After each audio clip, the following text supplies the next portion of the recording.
चंद्रभूषण गांव से नौकरी की तलाश में शहर आया था। आज उसके 2 इंटरव्यू थे नौकरी के लिए। एक 11 बजे जिसमें ज्यादा सैलरी का ऑफर था और दूसरा 2 बजे जिसमें कम सैलरी है।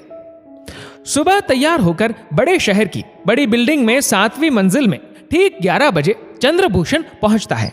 एक आलीशान ऑफिस में एक 35-36 साल का व्यक्ति बॉस की सीट पर बैठा है। Good morning sir. Good morning, बैठिए। जी सर। आप चंद्रभूषण? जी सर। सैलरी का तो आपको इश्तिहार में पता चल गया होगा, हर महीने 80,000 रुपए। अब मैं आपको काम समझा दूं? जी सर। देखो, जो काम आपको करना है उसे कानून की निगाह में तो साइबर क्राइम कहते हैं, मगर हम उसे साइबर कला कहते हैं, क्योंकि टाइम के हिसाब से हर काम में बदलाव आ गया है। सर, मैं कुछ समझा नहीं। देखो, पुराने जमाने में चिट्ठियों के जरिए एक आसान सा सवाल डाला जाता था। जो जवाब दे देता था उससे थोड़े से पैसे मंगवाकर इनाम का लालच दिया जाता था, मगर इनाम वगैरह कुछ नहीं मिलता था। वही काम आज के दौर में कंप्यूटराइज्ड हो गया है। आपने सुन तो रखा होगा कि एक फोन आता है और उसके बाद एक OTP बता देने से बैंक अकाउंट का सारा पैसा उड़ जाता है। सर, मुझे क्षमा करें, मुझे नहीं पता था कि यहां यह काम होता है।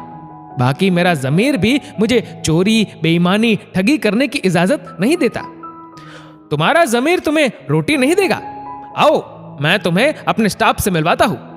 ये देखो, ये जो 7-8 लड़के अलग अलग कंप्यूटर पर बैठे हैं, ये भी गांव से पढ़ लिख कर शहर में नौकरी की तलाश में आए थे। जब नौकरी नहीं मिली तो मजदूरी भी की इन्होंने, मगर मजदूरी से भी जब गुजारा नहीं हुआ तो छोटी मोटी चोरियां करने लगे। फिर मेरा इश्तिहार पढ़कर मेरे पास नौकरी करने लगे। अब इनको किसी चीज की कमी नहीं। अगर ये 2 महीने छुट्टी करके अपने घर भी चले जाए तो भी इनको पैसे की कमी नहीं रहती। ये लोगों से कर्ज लेते नहीं, देते हैं, और ईमानदार इंसान सारी जिंदगी कर्ज के बोझ से दबा रहता है। बाकी यहां कोई खतरा नहीं। जो यहां छापा मारने आते हैं उनको महीना जाता है। अगर फिर भी पकड़े जाते हैं तो हमने करोड़ों कमाए हैं, लाखों देकर बच जाएंगे। अगर 1-2 साल जेल भी काटनी पड़े तो काट लेंगे। सर, आप कुछ भी कहे, पर मैं आपके इस साइबर अपराध में शामिल नहीं होना चाहता, क्योंकि मेरा परिवार भी इसकी मार झेल चुका है। मेरे पिताजी रिटायर होने के बाद गांव में मेरी बहन की शादी की तैयारियों में लगे हुए थे। शादी में सिर्फ 15 दिन बाकी थे। इसी तरह मेरे पिताजी के पास फोन आया और उनसे बैंक अकाउंट की सारी जानकारी ले ली गई और एक OTP ने उनका सारा अकाउंट साफ कर दिया।